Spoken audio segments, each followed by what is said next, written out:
Mari kita membuka Alkitab kita masing-masing. Pembacaan firman Tuhan diambil dari Wahyu. Wahyu pasal yang pertama, ayat 4 sampai ayat yang ke-8.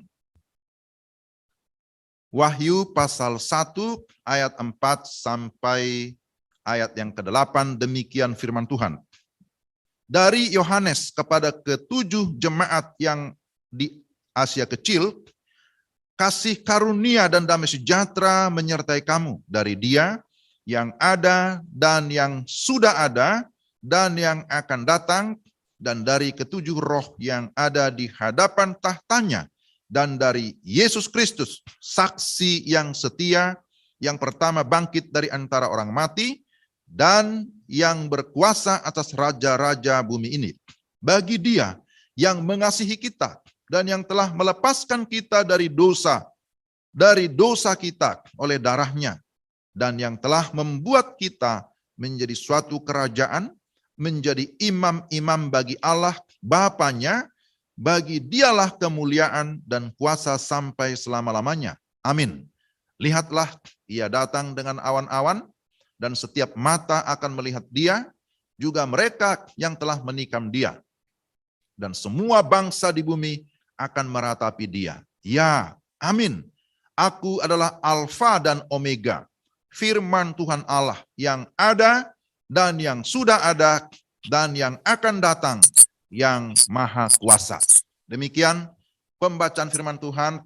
Berbahagialah kita yang mendengarkan firman Tuhan dan memelihara dalam kehidupan kita sehari-hari. Selamat pagi, selamat hari Minggu, Bapak Ibu yang dikasih Tuhan, Shalom. Ya, puji Tuhan, kita bisa beribadah lagi. Ada beberapa orang yang bersama-sama dengan saya di gereja, tetapi kita semua yang mengikuti lewat Zoom, lewat YouTube, saya berharap kita tetap bersemangat ya untuk memuji, memuliakan Tuhan dan mendengarkan firman Tuhan. Ada tema yang sudah ditentukan oleh PGI. Hari ini temanya, Tuhan bisa memakai siapa saja untuk menjadi saksinya. Nah, itulah tema kita hari ini. Saudara-saudara, Bapak Ibu yang dikasihi Tuhan, kalau kita membaca Alkitab kita, maka di sepanjang Alkitab mulai dari Perjanjian Lama sampai kepada Perjanjian Baru, kita sudah tahu ya Perjanjian Lama dari Kitab Kejadian, sampai kepada Perjanjian Baru, Kitab Wahyu, kitab terakhir yang tadi kita baca. Maka kita akan menemukan di dalam Alkitab kita bahwa Tuhan memakai banyak orang, memakai banyak hamba-hamba Tuhan, yakni para nabi sampai kepada para rasul untuk menjadi saksinya. Tentu saja kita tidak meragukan kesaksian mereka. Sebut saja kalau kita membaca kesaksian hidup Nuh misalnya, ataupun Abraham, Musa, Daud, Yesaya, Yunus, Petrus, Paulus, Yohanes, dan seterusnya ya. Kita tidak meragukan kesaksian mereka. Kenapa? Karena kita percaya bahwa mereka dipimpin oleh Tuhan. Dan apa yang mereka saksikan itu dituliskan dan kita terima sebagai firman, menjadi pedoman di dalam kehidupan kita secara rohani. Nah, Bapak Ibu yang dikasihi Tuhan, kembali kepada tema kita. Tuhan bisa memakai siapa saja untuk menjadi saksinya. Jadi pertanyaannya, siapa yang menjadi saksi? Apa yang disaksikan? Dan apa tujuannya? Nah, kita akan melihat bagian ini. Kita lihat yang pertama, siapa yang menjadi saksi? Kalau kita membaca konteks Wahyu pasal 1 ini, jelas di sini dikatakan bahwa ini adalah tulisan atau firman Tuhan yang dituliskan oleh Yohanes. Ayat 4 dikatakan, dari Yohanes kepada ketujuh jemaat yang ada di Asia Kecil. Jadi Yohanes memperkenalkan dirinya sebagai seorang rasul. Yohanes memperkenalkan dirinya sebagai seorang saksi. Rasul itu berarti adalah seorang yang melihat secara langsung ya bagaimana kehidupan Yesus Kristus. Dan bukan hanya melihat, bukan hanya mengetahui, tetapi juga mengalami bagaimana Kristus di dalam kehidupannya. Jadi Yohanes memperkenalkan dirinya sebagai seorang rasul, sebagai saksi yang menulis kepada 7 jemaat yang ada di Asia Kecil. Ya, siapa-siapa mereka? Nah, itu bisa kita lihat di dalam ayat 11 ya, ke-7 jemaat itu. Ada jemaat Efesus, kemudian Smyrna, Pergamus, Tiatira, Sardis, Philadelphia, dan Laodikia. Jadi 7 jemaat ini jemaat mula-mula yang dicatat dalam kitab Wahyu ini menjadi jemaat yang sangat penting untuk kita lihat, untuk kita pelajari apa yang terjadi di sana. Dan itu juga yang dinyatakan oleh Yohanes, yang disaksikan. Dan bagian-bagian itu kita bisa lihat di dalam Wahyu pasal 2 sampai dengan Wahyu pasal 3. Jadi ini adalah surat yang ditulis oleh Yohanes yang disebut sebagai surat apokaliptis, bersifat penglihatan. Ini adalah penglihatan yang disaksikan oleh Yohanes ketika dia berada di satu pulau namanya Pulau Patmos. Kita pasti pernah dengarkan itu ya. Sekalipun kita belum pernah ke sana. Ya, karena Pulau Patmos itu ada. Dia mulai dengan ucapan salam. Kasih karunia dan damai sejahtera menyertai kamu. Dari Dia yang ada dan yang sudah ada dan yang akan datang. Ya, menarik untuk kita perhatikan ini. Jadi salam yang disampaikan oleh Yohanes itu disebutkan dari Dia yang sudah ada dan yang akan datang. Ini kan menunjuk kepada Allah yang pernah memperkenalkan dirinya kepada Nabi Musa. Kalau kita baca dalam Keluaran pasal 3 ayat 14 sampai 15, satu ketika Musa bertanya, kalau orang-orang bertanya tentang namamu, saya akan menyebutkan apa? Lalu Allah menyatakan dirinya, akulah aku adalah aku. Yang kemudian itu diterjemahkan sebagai Yahweh. Artinya Allah yang sudah ada, yang tetap ada, dan yang akan ada. Karena memang Dia adalah bersifat kekal. Ternyata Allah yang menyatakan dirinya kepada Musa adalah juga Allah yang sama menyatakan dirinya kepada siapa? Yohanes. Jadi bukan Allah yang berbeda. Kemudian disambung lagi di sana, dan dari ketujuh roh yang ada di hadapan tahtanya, dan dari Yesus Kristus, saksi yang setia. Yang pertama bangkit dari antara orang mati. Di sini kita melihat bahwa Rasul Yohanes memperkenalkan ada 3 pribadi di sini. Allah Tritunggal, Bapa dan Anak dan Roh Kudus. Jadi kalau ada orang yang menyangkal atau tidak setuju dengan doktrin Tritunggal, ya saya kira perlu meneliti lebih dalam lagi. Nah, kita di gereja ini, kita mengajarkan bahwa ada Tritunggal, Trinitas. Kita mengakui, sebagaimana tadi pengakuan iman rasuli, kita percaya kepada Allah Bapa, kita percaya kepada Yesus Kristus anaknya yang tunggal, dan kita percaya kepada Allah Roh Kudus. Ketiganya yang esa. Bahwa Bapa dan Anak dan Roh Kudus adalah satu hakikat, satu esensi di dalam kealahan. Tapi di dalam 3 pribadi yang berbeda. Tapi tidak bisa dipisahkan. Dan ini adalah hal yang sangat mendasar, yang sudah disampaikan sejak abad mula-mula oleh para rasul, disampaikan kepada jemaat mula-mula, dan itu terus diajarkan di dalam sepanjang sejarah gereja. Jadi, Bapak Ibu yang terkasih dalam Tuhan Yesus Kristus, Rasul Yohanes memulai dengan salam dari Bapa, dari Roh Kudus, dari Anak, dan dia berkata kasih karunia. Artinya kasih karunia berbicara tentang kebaikan Allah, berbicara tentang perbuatan Allah yang sudah dinyatakan kepada dia. Dan bukan hanya kepada dia, kepada Yohanes, tapi kepada setiap orang yang percaya bahwa orang yang mengalami kasih karunia maka dia akan memiliki damai sejahtera. Maka di sini dikatakan kasih karunia dan damai sejahtera menyertai kamu. Artinya bahwa orang-orang yang sudah mengalami kasih karunia, sebenarnya kasih karunia itu adalah satu anugerah, satu pemberian cuma-cuma yang diberikan kepada orang-orang yang tidak layak.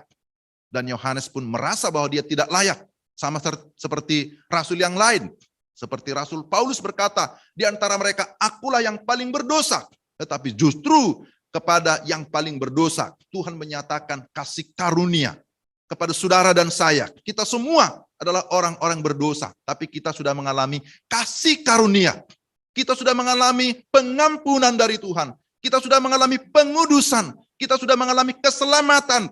Karena itulah kita sekarang memiliki yang namanya damai sejahtera, memiliki shalom. Amin Bapak Ibu. Apakah ada di antara kita yang belum memiliki shalom di hati? Apakah ada yang belum memiliki damai sejahtera? Saya percaya, jikalau kita sudah sungguh-sungguh percaya kepada Yesus Kristus, kita sudah mengalami pengampunan dari Tuhan, sudah mengalami karyanya, karya penebusan yang dikerjakan di atas kayu salib, kita sudah menerimanya, maka kita semua sudah beroleh anugerah keselamatan. Dan di dalam Yesus Kristus, kita sudah mengalami yang namanya pembenaran. Mengalami damai sejahtera. Di mana ada kebenaran, maka di situ akan ada damai sejahtera. Kalau Kristus sang kebenaran sudah ada di hati kita, maka kita semua sudah mengalami damai sejahtera. Amin. Nah ini sangat penting. Maka Rasul Yohanes memberikan penekanan ini. Siapa yang menjadi saksi? Yang menjadi saksi adalah orang-orang yang sudah menerima kasih karunia. Yang sudah mengalami damai sejahtera. Tidak peduli dia tua atau muda, anak kecil, semua orang yang sudah di dalam Kristus, itu bisa dipakai menjadi saksi Tuhan. Nah itu maksudnya di sini. Jadi orang-orang yang sudah mengalami pendamaian dengan Allah melalui karya Kristus, maka kita semua bisa mengikuti teladan Kristus, yang adalah saksi yang setia. Jadi kita lihat di sini, siapa yang disebut sebagai saksi yang setia? Yesus Kristus sebagai saksi yang setia, karena dia datang ke dalam dunia menyaksikan tentang siapa Allah. Dia menyatakan kebenaran yang sejati. Maka kalau kita adalah anak-anak Tuhan yang sudah di dalam Kristus, maka kita meneladani Kristus sebagai saksi yang setia. Kita pun mau menjadi saksi yang setia juga di tengah-tengah dunia ini. Saudara-saudara, tentu kita sudah sering mendengarkan kata saksi ya. Tugas panggilan gereja salah satunya adalah menjadi saksi. Ada 3 panggilan gereja yang biasa disebutkan. Bersaksi, bersekutu, dan melayani. Jadi salah satu ditekankan di sana bahwa gereja harus bersaksi.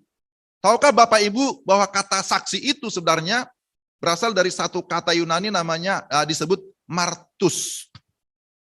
Bukan partus ya. Martus. Martus itu kemudian muncul kata martir. Artinya seorang saksi adalah seorang yang siap menjadi martir. Seorang saksi adalah seorang yang siap mati demi pribadi yang disaksikannya. Dan itulah yang dilakukan oleh para rasul, oleh para nabi. Mereka menyaksikan siapa Tuhan, menyaksikan imannya, dan demi imannya kepada Kristus, mereka siap mati. Nah ini luar biasa. Jadi kalau kita membaca kisah hidup ataupun biografi dari para nabi, para rasul, para pahlawan iman, mereka tetap setia sampai akhir. Mereka siap menjadi martir, menjadi saksi. Jadi tidak mudah ya ketika kita disebut bersaksi. Di sana ada satu pengorbanan. Di sana ada satu komitmen. Maka kalau kita disidi, yang disidi ya, selalu diingatkan, disidi berarti kita siap menyaksikan iman kita. Berarti kalau kita sudah siap menyaksikan iman, apapun konsekuensi dari iman, kita harus siap menerima. Kalau kita menjalankan tugas kita sebagai saksi. Memang ditegaskan di sini bahwa orang-orang yang sudah di dalam Kristus, yang sudah di dalam Tuhan, maka orang itu sudah dilepaskan dari dosa. Oleh apa? Oleh darah Kristus dalam ayat yang ke-6. Dan ketika seseorang sudah mengalami kelepasan di dalam Kristus, maka dikatakan di sana Tuhan membuat kita menjadi suatu kerajaan, menjadi imam-imam bagi Allah Bapanya. Bagi Dialah kemuliaan dan kuasa sampai selama-lamanya. Kemudian inilah yang disebutkan oleh Petrus, bahwa kita ini disebut sebagai imamat yang rajani. Bahwa kita diberikan tugas menjadi imamat yang rajani, menjadi saksi Tuhan di tengah-tengah dunia ini. Kita bisa berelasi langsung dengan Tuhan, menjadi imam, tapi dikatakan bahwa kita menjadi imamat yang rajani, bahwa kita adalah anak-anak kerajaan Allah. Nah, ini satu status yang sangat tinggi, yang sangat luar biasa. Jadi siapa yang menjadi saksi? Kitalah yang sudah dipilih oleh Tuhan. Gereja Tuhan harus menjadi saksi di tengah-tengah dunia ini. Lalu yang kedua, apa yang disaksikan? Seorang saksi haruslah menyaksikan kebenaran yang dia tahu, atau apa yang sudah dia lihat, dan terlebih apa yang sudah dialami. Jikalau seseorang menyaksikan apa yang ia tidak tahu, apa yang dia tidak lihat, apa yang dia tidak alami, kemungkinan besar ini bisa menjadi saksi dusta, atau menjadi saksi palsu, atau saksi upahan, kan begitu ya. Tetapi dikatakan di sini bahwa kita adalah saksi Kristus. Artinya kita adalah saksi kebenaran yang menyaksikan kebenaran yang sejati yang kita sudah alami. Dan tidak ada yang bisa kita tutupi. Sesuatu yang benar harus dinyatakan. Terang itu tidak mungkin ditutupi. Terang itu harus memunculkan cahayanya. Itu sebabnya kita disebut menjadi terang, menjadi garam dan terang. Tugas kita adalah menyaksikan iman kita, menyaksikan bahwa Allah kita adalah Allah yang hidup, bahwa Allah kita adalah Allah yang kekal, bahwa Allah kita adalah Allah yang penuh kasih karunia, bahwa Allah kita adalah Allah yang mengasihi seisi dunia, mengasihi semua bangsa dengan kasih yang sempurna. Jadi inilah yang harus kita saksikan, inilah yang harus kita beritakan, bahwa Yesus Kristus adalah Tuhan dan Juru Selamat. Bahkan dikatakan di sini secara tegas bahwa Dialah yang pertama bangkit, yang sudah mengalahkan maut, bahkan yang sudah naik ke surga, dan Dia akan datang kembali dengan awan-awan. Setiap mata akan melihat kedatangannya. Di dalam ayat yang ke-7 ditegaskan di sana. Jadi kita menyaksikan iman kita kepada Kristus, bahwa Dia sudah datang, sudah mati di atas kayu salib, tapi Dia sudah bangkit, sudah naik ke surga, dan Dia akan datang kembali. Nah, Injil yang sejati ya harus utuh, ya harus lengkap. Tidak hanya berbicara tentang Yesus lahir, kita akan memperingati kelahirannya, Natal sudah dekat gitu ya. Tetapi kita juga menyaksikan bahwa Kristus yang sudah lahir itu, bahkan yang sudah mati disalibkan, Dia sudah bangkit, Dia sudah naik ke surga, jangan titik dulu. Tapi Dia akan datang kembali. Dia akan datang kembali. Dalam ayat yang ke-7 dikatakan, setiap mata akan melihat Dia. Ini harus kita saksikan. Bahwa kalau kedatangannya pertama, Dia datang sebagai Juru Selamat. Dia menyatakan dirinya sebagai Juru Selamat yang berinkarnasi untuk menjadi penebus bagi kita. Tapi kedatangannya kembali, kedatangannya kedua, Dia tidak akan datang sebagai Juru Selamat. Tapi Dia akan datang sebagai Hakim dan Raja yang akan menyatakan kuasanya. Wah, ini adalah sesuatu yang menggentarkan bagi orang-orang tidak percaya. Bagi kita ini sesuatu yang menyukakan. Tapi sebelum Dia datang kembali, inilah kesempatan bagi kita untuk bersaksi. Sebelum Dia datang kembali, dalam Matius 24 ayat 14 dikatakan di sana apa? Dan Injil kerajaan ini akan diberitakan menjadi kesaksian bagi semua bangsa. Sesudah itu barulah tiba kesudahannya. Jadi kapan Tuhan akan datang kembali? Kapan kesudahan zaman ini akan berakhir? Ketika Dia datang kembali. Kedatangannya ditandai dengan adanya pemberitaan Injil, adanya kesaksian yang sampai kepada segala suku-suku bangsa di dunia ini. Dan ternyata ada penelitian yang dilakukan oleh tim Joshua Project bahwa suku-suku di dunia ini diperkirakan sekitar 16.000 suku. Dan yang sudah dijangkau itu baru sekitar 9.000-an suku bangsa. Berarti artinya apa? Masih ada sekitar 7.000 suku bangsa yang belum dijangkau oleh Injil Kerajaan Allah. Dan siapa yang akan menjangkaunya? Siapa yang akan bersaksi kepada mereka? Apakah kita menunggu malaikat-malaikat datang kembali? Oh tidak. Tapi ini adalah masanya gereja. Tuhan Yesus memberikan mandat kepada orang-orang percaya. Pergilah, jadikanlah semua bangsa. Semua bangsa artinya semua suku, semua etnis. Jadikanlah semua bangsa muridku. Jadilah saksiku. Mulai dari Yerusalem, seluruh Yudea dan Samaria, dan sampai ke ujung bumi.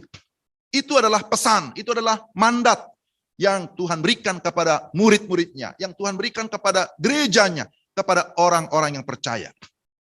Jadi dikatakan di sini, lihatlah, ia datang dengan awan-awan, setiap mata akan melihat dia, bahwa Kristus akan datang kembali.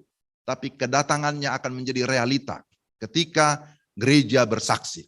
Ketika kita menyaksikan iman kita, menyaksikan tentang siapa Kristus kepada segala suku bangsa, kepada orang-orang yang belum percaya, kepada anggota keluarga kita, kepada anak-anak kita, kepada murid-murid kita kalau kita menjadi guru, kepada orang-orang yang ada di sekitar kita.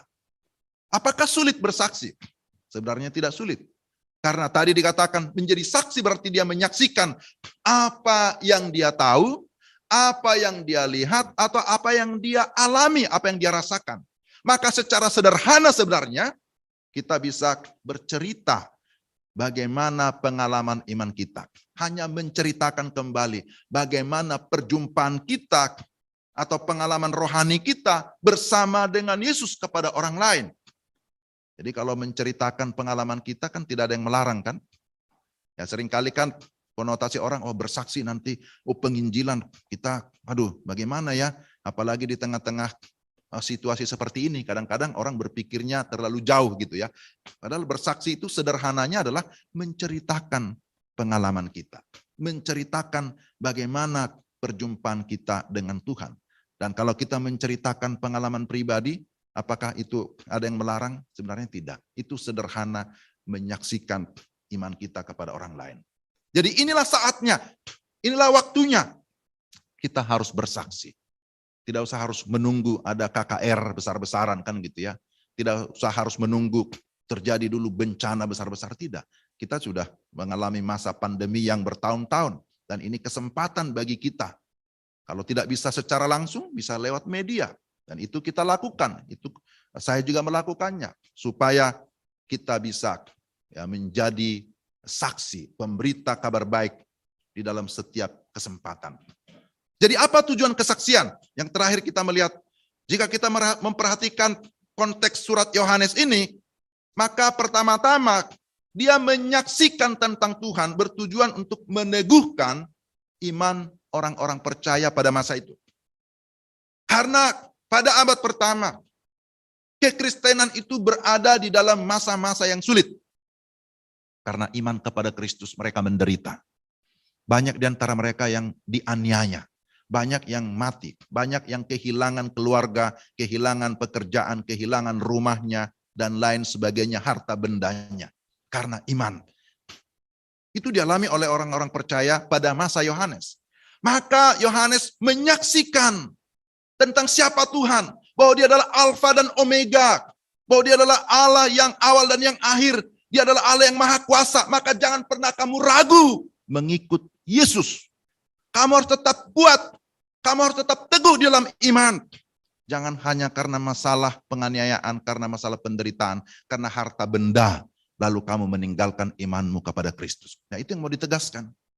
Jadi tujuan kesaksian kita pertama-tama adalah meneguhkan iman orang-orang percaya yang sementara berada di dalam kebimbangan, berada dalam keraguan, berada dalam penderitaan. Dan ini penting kita lakukan pada masa-masa sekarang ini. Banyak orang yang mengalami apa? Kebimbangan akibat bencana, efek pandemi, oleh karena kehilangan keluarga, pekerjaan, sehingga mereka mulai, benar enggak ada Tuhan, kan gitu ya. Harusnya itu bukan lagi menjadi pertanyaan kita. Jemaat Pokpukris tidak lagi mempertanyakan benarkah ada Tuhan, karena Alkitab jelas menyatakan, Tuhan itu ada. Sebelum segala sesuatu ada, dia sudah ada, sekarang ada, dan seterusnya akan ada. Karena dia adalah Alfa dan Omega, yang maha kuasa. Kita tidak meragukan siapa Tuhan kita. Kita tidak meragukan kuasanya. Dia disebut yang maha kuasa. Jadi kesaksian kita haruslah membangun. Kesaksian kita harus meneguhkan iman sesama kita. Tetapi selain itu, bahwa kesaksian kita itu akan menolong seseorang untuk apa? Memperbaharui komitmennya. Kan begitu. Awalnya tidak berkomitmen, awalnya tidak bertekun, atau kurang sungguh-sungguh. Tapi melalui kesaksian kita, orang lain bisa ikut bersungguh-sungguh, orang lain bisa bertekun. Dan lebih lagi, melalui kesaksian kita, ada orang yang dulunya tidak percaya kepada Tuhan. Tapi ketika mendengarkan kesaksian kita, mendengarkan apa yang kita beritakan firman Tuhan, akhirnya hatinya terbuka, percaya, dan menerima Yesus Kristus sebagai Tuhan dan Juru Selamat. Inilah sebenarnya tujuan daripada kesaksian. Jadi kesaksian bukan memberitakan siapa saya. Kesaksian bukan sedang menyaksikan kehebatan saya, bukan. Tapi menyaksikan siapa Tuhan dan menyaksikan kuasanya yang bekerja di dalam aku. Nah, itu yang kita saksikan. Saudara-saudara, ada seorang mantan Perdana Menteri Inggris. Ya. Namanya William Gladstone. Dia seorang Perdana Menteri. Suatu subuh, ketika dia duduk di kamarnya, di ruang belajarnya, dia sedang menyusun pidato yang akan disampaikan siang hari. Kemudian ketika dia membuat pidatonya untuk dibacakan pada sidang kabinet, terdengar ada suara ketukan di pintu kamarnya. Ketukan yang lembut. Kemudian dia buka pintu. Dia melihat ada seorang bocah kecil, bocah cilik. Ternyata itu adalah anak dari tetangga sebelah. Anak itu dengan sangat polos berkata begini kepada sang Perdana Menteri. Abang saya sekarang ini berada dalam keadaan yang sekarat. Sekarat artinya dia sudah sakitnya luar biasa. Bolehkah Bapak datang untuk menunjukkan kepadanya jalan ke surga? Anak kecil itu berkata kepada Gladstone. Kemudian tanpa pikir panjang, Gladstone ini langsung meninggalkan tugasnya yang penting membuat pidato. Tapi dia langsung pergi mengikuti anak kecil ini karena dia merasa itu jauh lebih penting. Dia mengikuti, masuk ke rumahnya, kemudian dia melihat abangnya yang sedang sekarat di tempat tidur. Seorang pemuda yang wajahnya sudah pucat, yang meringis kesakitan, dia sedang berjuang bagaimana melawan maut. Kemudian Gladstone berbicara kepada pemuda itu tentang Yesus. Dia berbicara tentang Yesus, dia menyatakan bahwa Yesus itu memiliki kasih yang sangat besar, bahwa di dalam Yesus itu ada pengampunan, bahwa di dalam Yesus itu ada keselamatan, ada kehidupan yang kekal. Asalkan kamu mau percaya dan menerima Dia sebagai Tuhan dan Juru Selamat.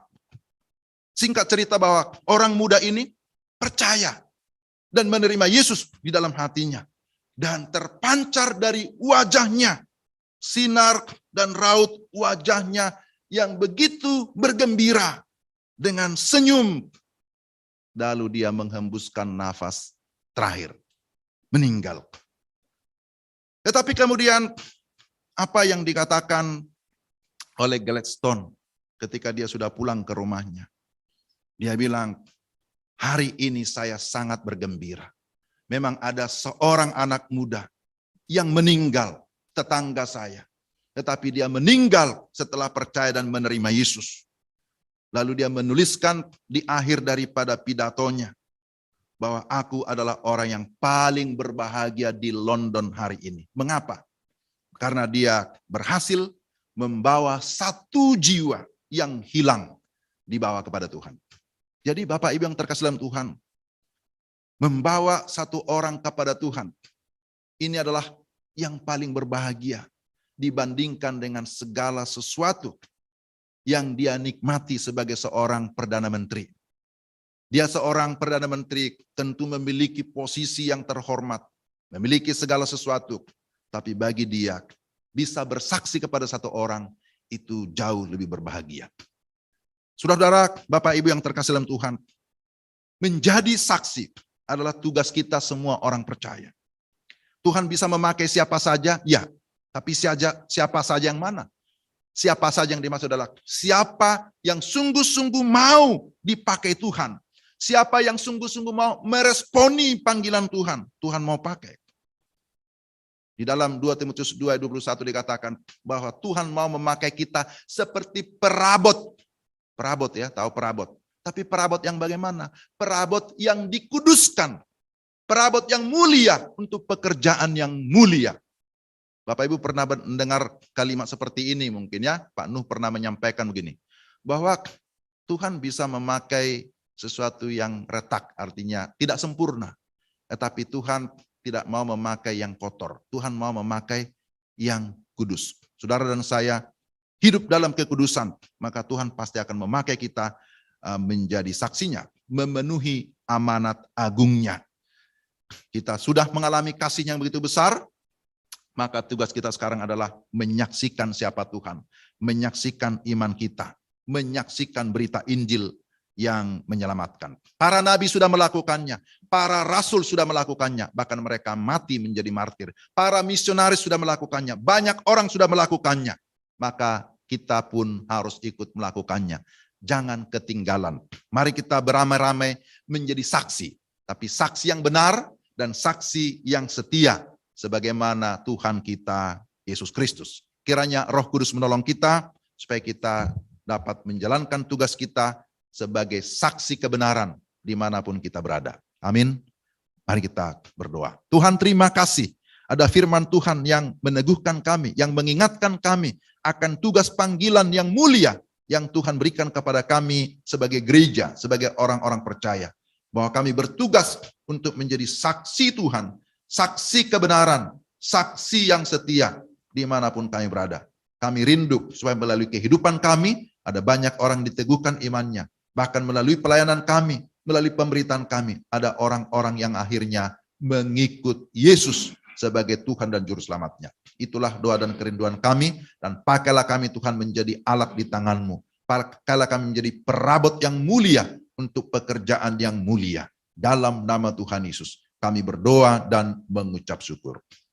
Amin.